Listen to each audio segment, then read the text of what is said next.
प्रणाम छात्रों, मैं आपका हिंदी अध्यापक SS गौंडी। तो पिछले पीरियड में हमने मधुआ नामक कहानी का अध्ययन कर रहे थे। तो इसके कहानीकार हैं जयशंकर प्रसाद जी। तो इसमें जयशंकर प्रसाद जी का हमने परिचय देखा था। उसके बाद कुछ भाग हमने इस पाठ का अध्ययन कर चुके हैं। तो आगे बचा हुआ जो भाग है आज के पीरियड में हम अध्ययन करेंगे। तो उसके पहले इस कहानी के पात्र कौन कौन से हैं उस पर एक बार हम नजर डालते हैं। तो कहानी के मुख्य पात्र हैं ठाकुर सरदार सिंह।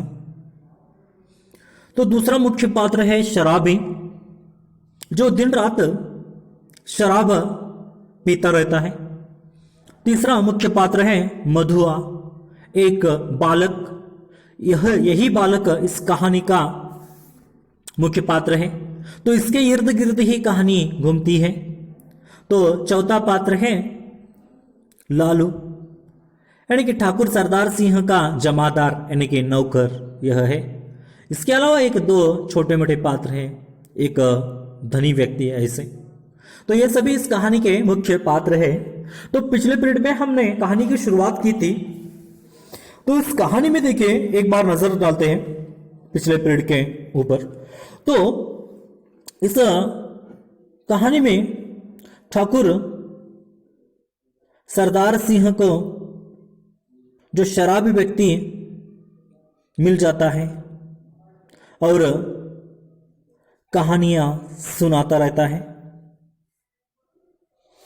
तो ठाकुर सरदार सिंह उन्हें पूछते हैं कि यहां पर तुमने कितने दिन तक पी नहीं। तो ठाकुर शराबी कहता है मैंने 7 दिनों से कुछ पी नहीं है, उसको छुआ तक नहीं है। लेकिन जब 7 दिन पहले मैं पी रहा था उस समय क्या हो गया, यानी कि वह मेरे कपड़ों पर गिर गई शराब, इसका बदबू आ रही है, ऐसे वह ठाकुर सरदार सिंह से बताते हैं। तो ठाकुर सरदार सिंह का बड़ा लड़का लखनऊ में क्या करता था, पढ़ाई करता है। तो इसी कारण वह लखनऊ आ जाते रहते हैं। वह एक गांव के मुखिया है। तो उन्हें कहानी सुनना बहुत ही आदत है, चस्का है कहानी सुनना, मजे लेना।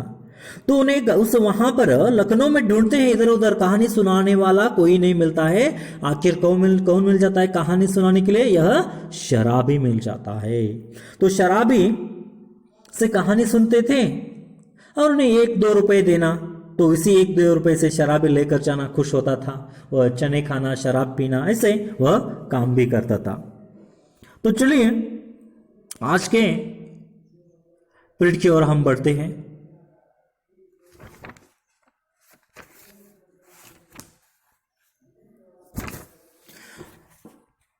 तो यहां पर कहते हैं कि अच्छा, जो उस दिन तुमने गडरिये वाली कहानी सुनाई थी जिसमें आसफुद्दौला एक व्यक्ति का नाम, तो आसफुद्दौला ने उसकी लड़की का आंचल बुने हुए भुट्टे के दाने के बदले मोतियों से भर दिया था, वह क्या सच है? तो वहां पर सरदार सिंह जी ने जब उनको शराबी पिछले दिनों में, बीते दिनों में जो कहानियां सुना गए थे उसके बारे में पूछ रहे हैं। जो बीते दिन में मुलाकात हो गई थी, उस मुलाकात में जो कहानियां सुनाई थी, तो कहानी किसकी है? गडरिये वाली कहानी है। तो उसमें आसफुद्दौला ने नामक एक धनी व्यक्ति, आसफुद्दौला नामक धनी व्यक्ति ने क्या किया था, ये गडरिये वाली गरीब लड़की को उन्हें जैसा पर आंचल में भुने हुए भुट्टे के दाने दिए गए थे, यानी कि यहां पर दाने, चने के दाने देने के वजह से उसके बदले उन्होंने आंचल में मोती भर दिए थे।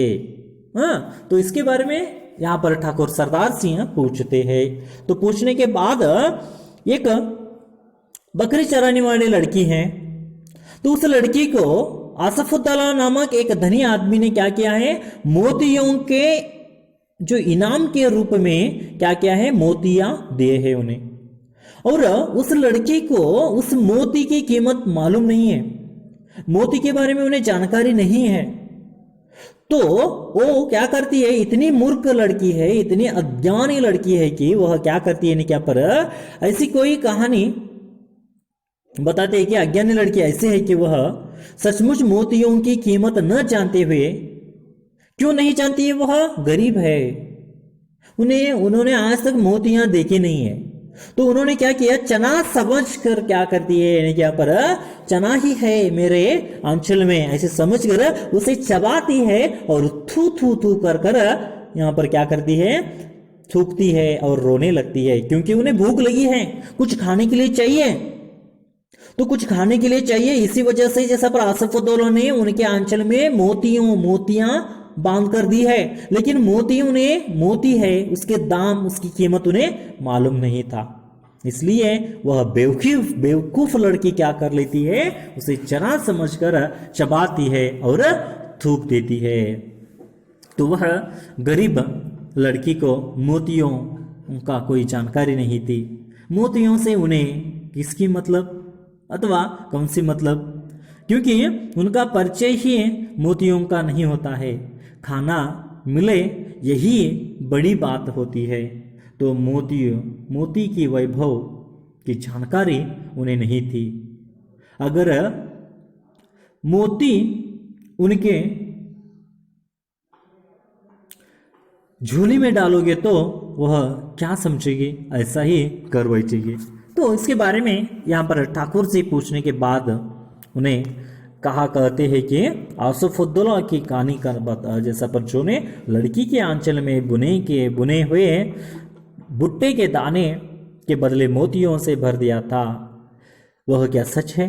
ऐसे पूछने के बाद शराबी को सच, अरे वह गरीब लड़की भूख से उसे चबाकर थू करने लगी, यानी कि गरीब लड़की जो है उस मोतियों के दानों को क्या करने लगी, चबाकर थूकने लगी और रोने लगी।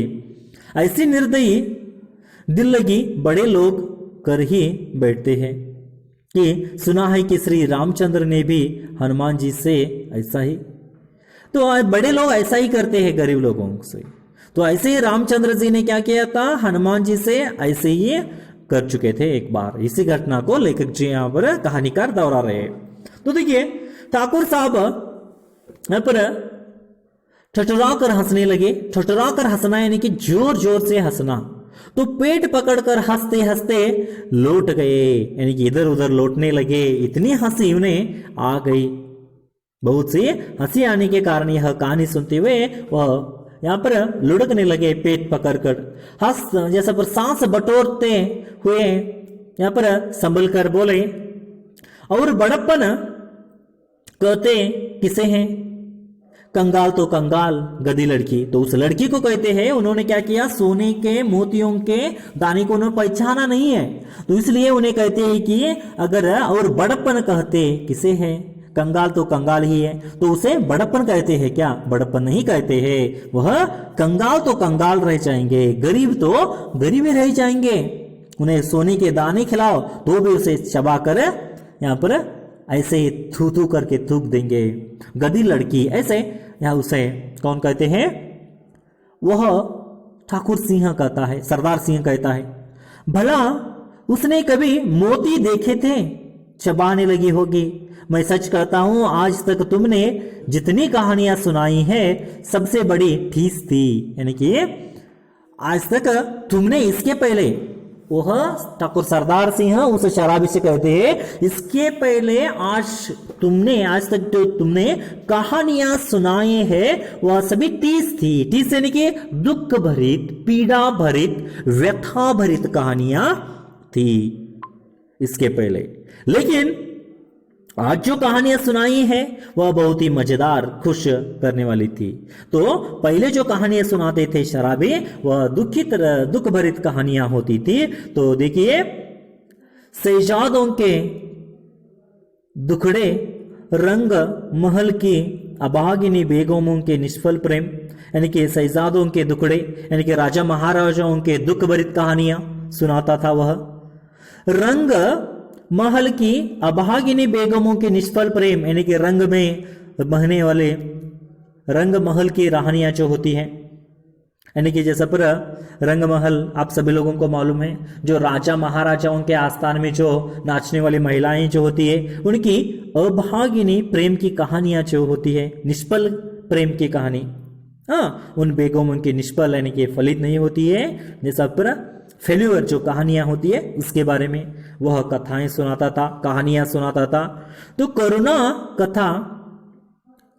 कथा और पीड़ा से भरी हुई कहानियां ही तुम्हें आती है, यानी कि तुम हमेशा के लिए दुखद भरित और करुण कहानियां और पीड़ा से भरी हुई कहानियां ही तुमने आती है, तुमने ऐसे ही कहानियां सुनाती है। पर ऐसे हंसाने वाली कहानी और सुनाओ तो मैं अपने सामने ही बढ़िया शराब पी ला सकूंगा, यानी कि क्या करूंगा, आज तुमने जो नई कहानी है, हंसाने वाली जो कहानियां सुनाई है, ऐसे हंसाने वाली कहानियां सुनाओगे तो मैं तुम्हें क्या करूंगा, आज मेरे सामने ही ज्यादा दारू तुम्हें पिलाऊंगा, ऐसे वह सरदार सिंह कहते हैं। क्योंकि इसके पहले ठाकुर साहब जो थे, वह ठाकुर साहब जी को शराबी दुखद भरित पीड़ाएं भरित कहानियां सुनाता था, लेकिन वह हंसाने वाली कहानी जो सुनाया था ना, एक बार ऐसी कहानी सुननी है सरदार सिंह को। अगर ऐसी कहानी सरदार सिंह उन्हें सुनाता है तो क्या करेंगे, शराबी को और ज्यादा पैसे देने की बात यहां पर कौन करते हैं, यानी कि ठाकुर सरदार सिंह करते हैं। तो देखिए आगे क्या हो जाता है, सरदार बूढ़ों से सुने हुए वे नवाबी के सोने से दिन, अमीरों की रंगरलियां, दुखियों की दर्द भरी आहें, रंग महलों में घूंट घूंट कर मरने वाली बेगमें अपने आप सिर में चक्कर काटती रहती है। मैं उनकी पीड़ा से रोने लगता हूं। अमीर कंगाल हो जाते हैं, बड़ों के घमंड चूर होकर धूल में मिल जाते हैं। तब भी दुनिया बड़ी पागल है। मैं उसके पागलपन को भुलाने के लिए शराब पीने लगता हूं सरकार, नहीं तो यह बुरी बला कौन अपने गले लगाता है। तो ठाकुर सरदार सिंह जी से कौन कह रहा है, तो ठाकुर सरदार सिंह से शराबी कहता है, मैं दारू क्यों पीता हूं, मैं शराब क्यों पीता हूं, इसकी वजह बता रहा है। तो क्यों शराब पीता है, इसका कारण देखिए इस परिचित में उन्होंने बताया है। जब कहानी सुनाता रहता है तो उन कहानियों में क्या हो जाता है, बूढ़ों से सुने हुए नवाबी के सोने से दिन, यानी कि बूढ़े लोग जो थे नवाबी यानी कि राजाओं के सोने के दिन जैसा पर सोने से दिन सुनते हैं, ऐसी कहानियां सुनते हैं। अमीरों की रंगरलियां, जो कहानी में अमीरों की रंगरलियां होती है। तो दुखियों की दर्द भरी आहें, यानी कि जो दुखी होती है, दुख के कारण वह दर्द भरी आहें रोने लगते हैं। और रंग महलों में घूट घूट कर मरने वाले बेगमें, यानी कि रंग महलों में यहाँ पर राजाओं के आस्थान में घूट घूट कर मरने वाली जो बेगमें होती है और अपने आप में सिर चक्कर काटती रहती है। तो यह सारी कहानियां उनके सिर में शराबी के सिर में चक्कर काटती रहती है। तो दूसरों को कहानी सुनाता है, वही कहानी के पात्र उनके सिर में भिन बनाती है, चक्कर काटती रहती है। तो मैं उनकी पीड़ा से रोने लगता हूं। तो उनके जो पीड़ा जो होते हैं, उनके दर्द जो होते हैं, बेगमों के दर्द जो होते हैं, उस दर्द से कहानीकार शराबी कहता है मैं रोने लगता हूं। और देखिए अमीर कंगाल हो जाते हैं, तो अमीर धनवान लोग एक एक बार क्या हो जाते हैं, कंगाल हो जाते हैं। और बड़े बड़ों की घमंड चूर हो जाती है, होकर धूल में मिल जाती है। तो अपने को बड़प्पन कहने वाले बड़े लोग क्या कह जाते हैं, यहाँ पर उनका अहंकार, उनका घमंड जो है धूल में मिल जाता है। आज गरीब कल धनवान हो सकता है, कल आज का धनवान कल कंगाल भी हो सकता है। तो ऐसे कंगालों की कहानियां, ऐसे अमीरों का घमंड धूल में मिल जाता है। तब भी दुनिया बड़ी पागल है, तब भी क्या करती है, दुनिया बड़ी पागल है। अपने आप को धनवान समझती है। तो यहाँ पर शराबी को कहना है कि सब व्यक्ति एक तरह से नहीं रह सकता। आज का अमीर कल कंगाल हो सकता है, कल का कंगाल आज अमीर बाद में अमीर हो सकता है। तो लेकिन दुनिया जो है जाते वक्त, मरकर जाने के बाद कोई भी कुछ भी लेकर नहीं जाता है, लेकिन दुनिया जो है क्या करती है, पैसों के पीछे भागती है। तो बहुत ही पागल है, ऐसे शराबी कहता है। मैं उसके पागलपन को भुलाने के लिए क्या करता हूं, शराब पीने लगता हूं। तो शराब पीने की वजह वो बता रहा है, उसकी पागलपन जो है उसको भुलाने के लिए मैं क्या करता हूं, शराब पीने लगता हूं सरकार। नहीं तो बुरी आदत बला, यानी कि बुरी आदत, यहां पर बुरी बला कौन अपने गले लगाता है, यानी कि बुरी ऐसी आदत जो है कौन अपने गले को जैसे पर लगा सकता है, ऐसे वह कहता है। तो यहां पर शराबी देखिए इस परिच्छेद में वह कहना चाहता है कि यहां पर ठाकुर सरदार सिंह से यह कहना चाहता है कि वह दारू किस लिए पीता है, शराब किस लिए पीता है। जो कहानियों में दुख होता है, जो कहानियां सुनाता है उसमें दर्द होता है, उस दर्द को, उस पीड़ा को भुलाने के लिए वह क्या करता है, शराब पीता रहता है, ऐसे वह कह देता है। तो अगले परिच्छेद में देखिए,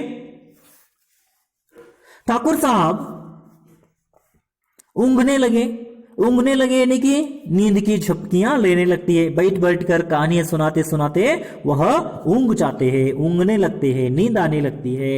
तो अंगीठी में कोयला दहक रहा है, यानी कि चूल्हे में कोयला जो है दहक रहा था, जल रहा था। शराबी सर्दी से टिटरा जा रहा था, यानी कि सर्दी के दिन थे, तो सर्दी के कारण वह क्या कर रहा था, टिटरा जा रहा है ना, जैसे पर कांप रहा है ठंडी की वजह से। तो वह हाथ सेंकने लगा, ठंड के कारण उसे उस कोयला दहक रहा था अंगीठी में, उससे हाथ सेंकने लगता है। तो सहसा नींद में चौंक कर ठाकुर साहब ने कहा, अच्छा जाओ, मुझे नींद लग रही है। वह देखो 1 रुपया पड़ा है, उठा लो, लल्लू को भेजते जाओ। तो ठाकुर साहब को बड़ी नींद आ रही थी, तो नींद आने के कारण वह क्या कर लेता है, ऊँघने लगता है, सोने लगता है, नींद की झपकियां लेने लगता है। तो वह ठंड के मारे शराबी टिटोर रहा था, तो उसी अंगीठी में कोयला धक रहा था, उसे सेंकने लगता है। तो सहसा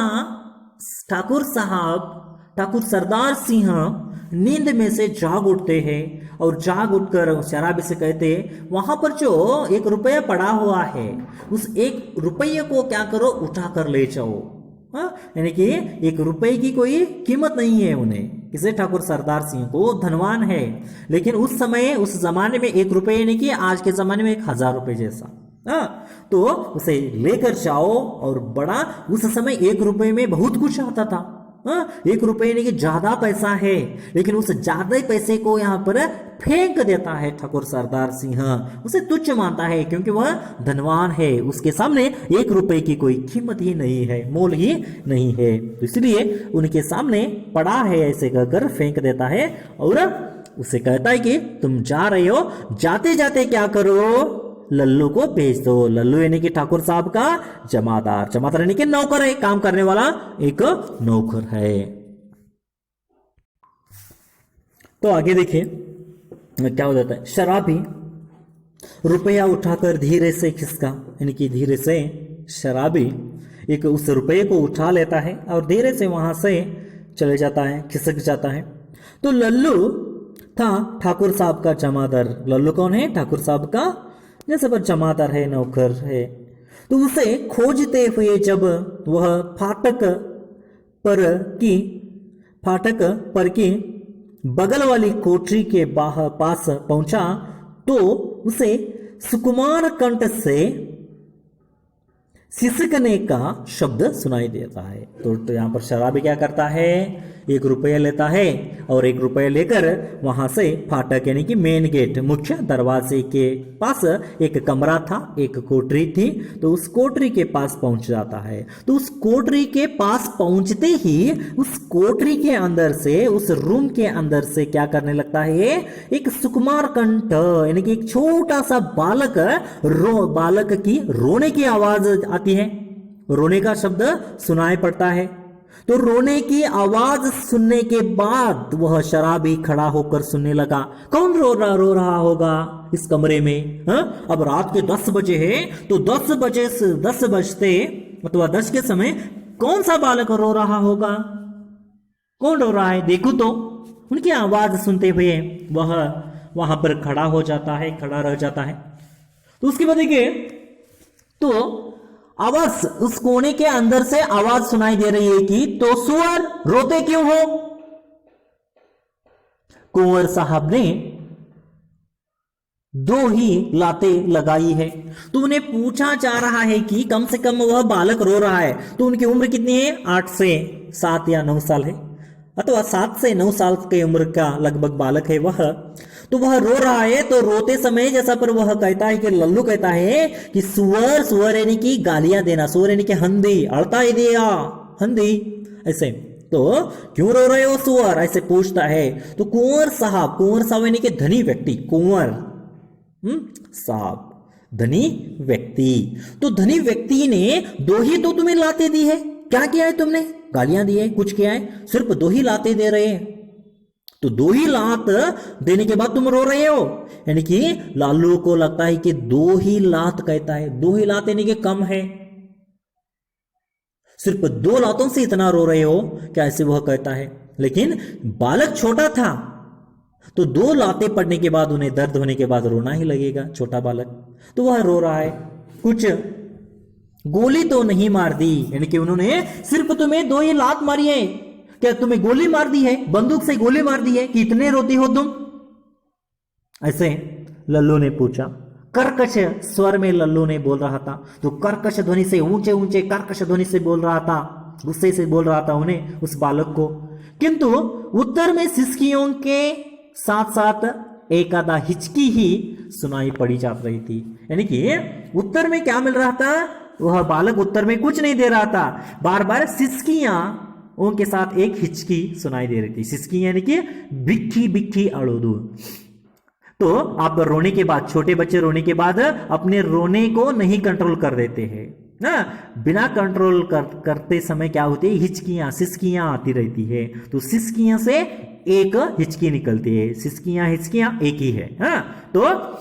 तो सिसकियां निकलती रहती है ज्यादा रोने के बाद। तो ऐसे ही उस बच्चे से हिचकियां निकल रही थी।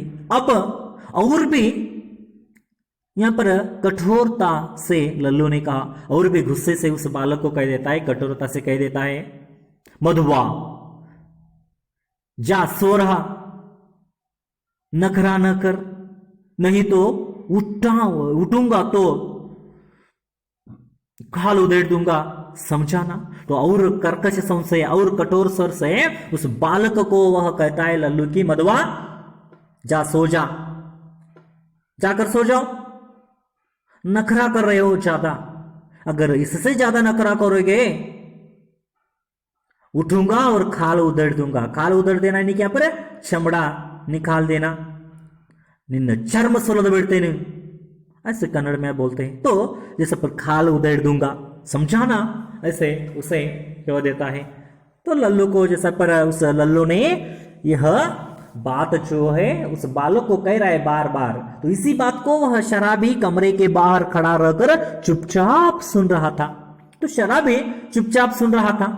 तो बालक की सिसकी बढ़ने लगी, तो बालक का रोना और भी बढ़ने लगा, और भी ज्यादा वह बालक क्या करने लगा? रोने लगा। तो फिर उसे सुनाई पड़ा, ले अब भागता है कि नहीं, क्यों मार खाने पर तुला हुआ है?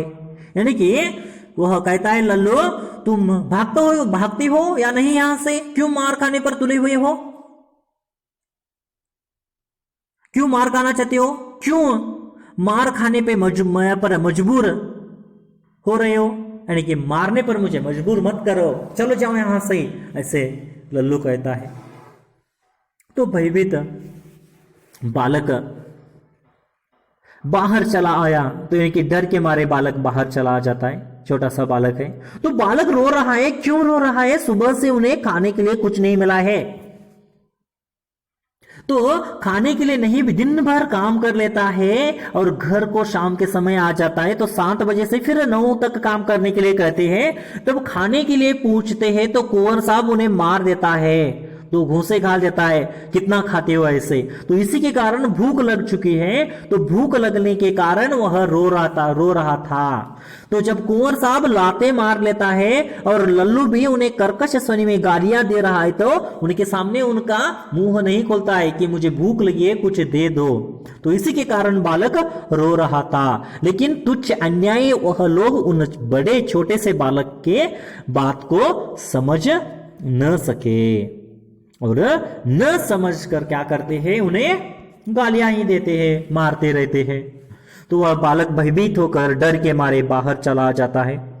तो शराबी ने उसे छोटे से सुंदर गोरे मुंह को देखा। तो शराबी बालक बाहर आने के बाद शराबी उस बालक का छोटा सा जो सुंदर सा लाल गोरा मुंह था उसे देख लेता है। छोटा बालक है, देखने में बहुत ही क्यूट है, सुंदर सा बालक है। तो उन्हें देख लेता है। तो आंसू के बूंदे लुढ़क रही थी। तो छोटे बालक के आंखों से आंसू के बूंदे जहां पर लुढ़क रही थी, गिर रही थी, आंखें पोंछता हुआ वह बालक बाहर आ जाता है। बड़े दुल्हार से उसका मुंह पोंछते हुए उसे लेकर वह फाटक के बाहर चला गया। तो देखिए शराबी को उस बालक के ऊपर अचानक दया आ जाती है। उनके अंदर सी जैसा पर करुणा जाग जाती है और वह क्या कर देता है, रोते हुए बालक को, वह बहुत ही गोरा था, रो रहा था, तो रोने से उनका चेहरा और भी लाल हो चुका था, तो बहुत ही सुंदर दिखाई दे रहा था। तो छोटे से बालक की आंखें पोंछते हुए शराबी उसके एक हाथ को पकड़ लेता है और पकड़कर क्या कर लेता है, बाहर चला आता है, उस फाटक से, उस गेट से बाहर चला जाता है। तो 10 बज रहे थे। तो रात का कौन सा समय है, 10 बज रहे थे। तो 10 बज रहे रात के। तो कड़ाके की सर्दी है, उस समय सर्दियों के दिन है। तो आज भी हम देखते हैं सर्दी के दिन ही है, तो ऐसे सर्दी के दिन थे। तो कड़ाके की सर्दी थी, दोनों चुपचाप चलने लगे, यानी कि दोनों शांत से, एक दूसरे के साथ कोई बोलने के लिए तैयार नहीं है। बालक का हाथ पकड़ा है शराबी और दोनों ऐसे बहुत दिनों के बाद जो मित्र मिलते हैं ना, मित्र मिलने के बाद एक दूसरे को देखते हुए जैसा पर चुपचाप बैठते हैं, तो उसी तरह बालक का हाथ पकड़कर दोनों चुपचाप चले जा रहे हैं। तो शराबी की मौन सहानुभूति को उस छोटे से सरल हृदय ने स्वीकार कर लिया है। तो शराबी की जैसा पर मौन सहानुभूति है, तो उनमें करुणा है।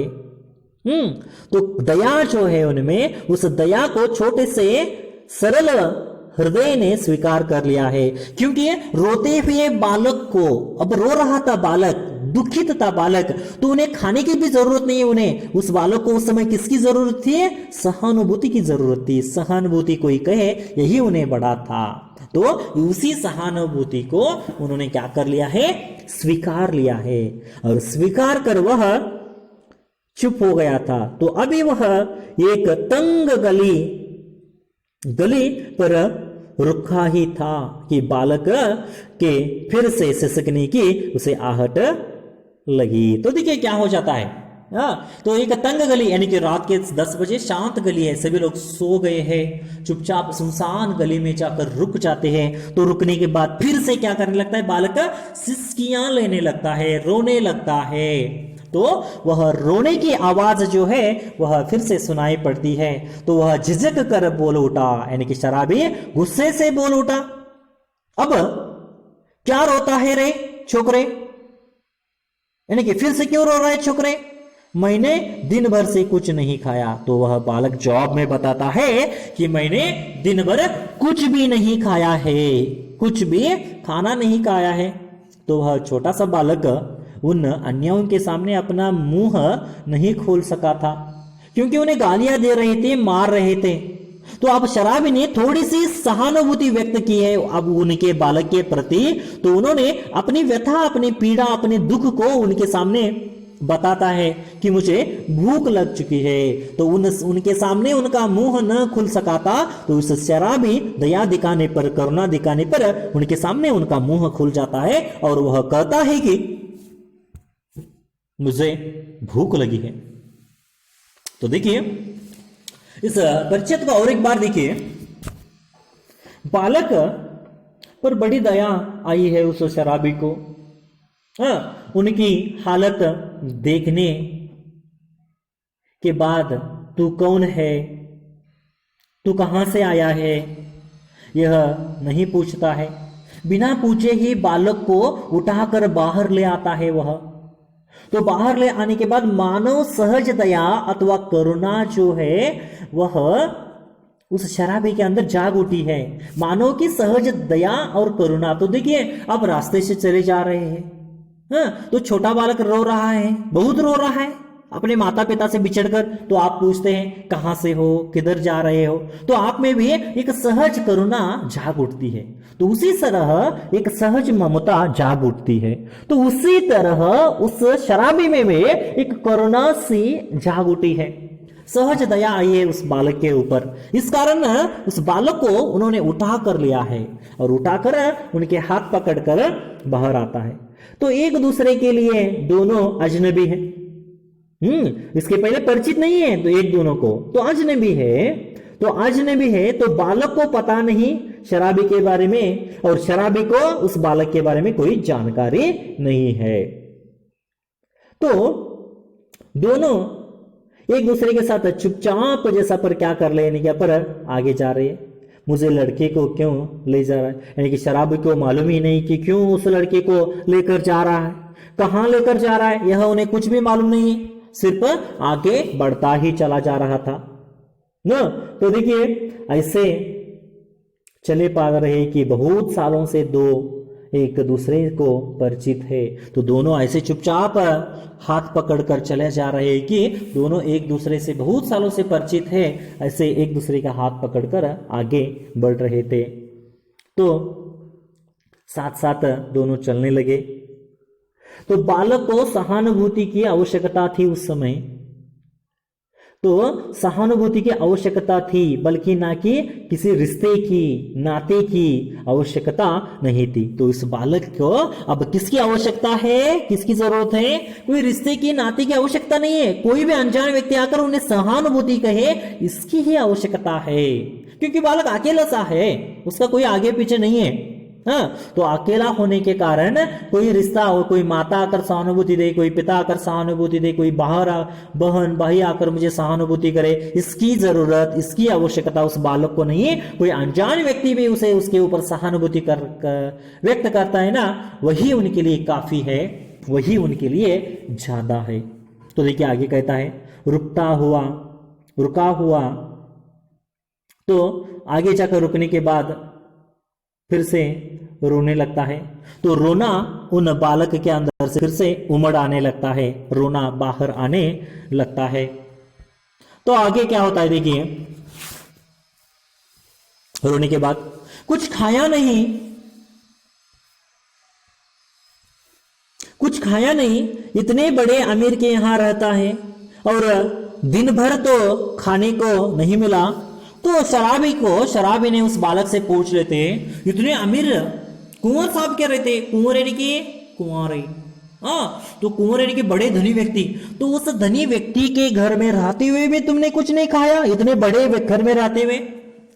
तो यही बालक जवाब में बताता है कि यही कहने तो मैं गया था जमादार के पास, यानी कि नौकर के पास, कुंवर साहब के नौकर के पास, पर मार तो रोज ही खाता हूं, आज तो खाना ही नहीं मिला। यानी कि हर दिन मुझे मारते हैं, हर दिन मुझे पीटते हैं, रोज तो मार तो रोज की खाती हूं और आज खाना भी नहीं मुझे मिला, ऐसे वह कह देता है। यानी कि मार खाने के बावजूद भी उनसे खाना नहीं मिला, ऐसे कहता है। तो कुंवर साहब का ओवरकोट लिए खेल में दिन भर साथ रहा। यानी कि कुंवर साहब क्या करते हैं, कुछ काम धंधा नहीं करते, क्योंकि उन्हें काम धंधे की कुछ पड़ी ही नहीं है, क्योंकि वह धनवान है। तो कुंवर साहब का ओवरकोट, यानी कि ऊपर जो कोट पहनते हैं ना, वह ओवरकोट। तो उस ओवरकोट को हाथ में लेकर क्या करता था, उस कुंवर साहब के पीछे पीछे वह बालक चलता जाता था। जब क्या करते थे, कुंवर साहब मैदान में खेलने के लिए जाते थे, तो उनका ओवरकोट पहनकर एक कोने में खड़े रहना। ओवरकोट पहनकर वह जहां जाते हैं उनके पीछे जाना, यह काम किसका है? उस बालक का था। तो देखिए कुंवर साहब का ओवरकोट लिए खेल में दिन भर साथ रहा, तो 7 बजे लौटा तो और भी 9 बजे तक काम करना पड़ा। यानी कि वह बालक सुबह से कुछ नहीं खाया है, सुबह से उस कुंवर साहब के पीछे ही उसका कोट लेकर चले जा रहे। हाँ, कोट लेकर क्या कर रहे? पीछे पीछे घूम रहे। तो शाम को 7 बजे उनके घर आ जाते हैं। शाम के 7 बजे घर आने के बाद भी और 2 घंटे उन्हें काम करने के लिए बताते हैं। ऐसे वह सुबह से कुछ नहीं खाया है, 9 बजे तक काम कर चुका है। तो देखिए आटा रख नहीं सका था, रोटी बनती तो कैसे? तो देखिए मैंने आटा नहीं रखा था तो इसलिए रोटी बनती कैसे? तो जमादार से कहने लग गया था। तो यही बात जमादार से कहने गया था। तो भूख की बात कहते कहते बालक के ऊपर उसकी दीनता और भूख ने एक साथ ही जैसा आक्रमण कर दिया, वह फिर हिचकियां लेने लगा। तो यह बात शराबी से कहता है। तो शराबी से कहते कहते क्या हो जाता है, एक बार ही भूख और जैसा पर गरीबी और भूख उनके ऊपर आक्रमण कर लेती है। तो आक्रमण करने के बाद फिर से वह बालक रोने लगता है, हिचकियां लेने लगता है, फिर से जोर जोर से वह बात कहते हुए रोने लगता है, क्योंकि बालक को बहुत ही भूख लगी थी। तो देखिए इस परिच्छेद को और एक बार, जब कुंवर साहब जब मैदान में खेलने जाते थे तब बालक को उसके पीछे जाना पड़ता था। तो खेलने के लिए नहीं, उसके सिर्फ पीछे जाना और पीछे जाकर ओवरकोट को पकड़े रहना। हाँ, ओवरकोट को पकड़े रहकर उसका ग्राउंड के मैदान के कोने में खड़े रहना लगता था। तो देखिए आगे जाकर वह बालक रोने लगता है उसे न खाना मिलने पर। तो आगे का भाग जो है अगले पीरियड में देखेंगे। तब तक छात्रों हम यहाँ पर रुकते हैं। धन्यवाद, थैंक यू।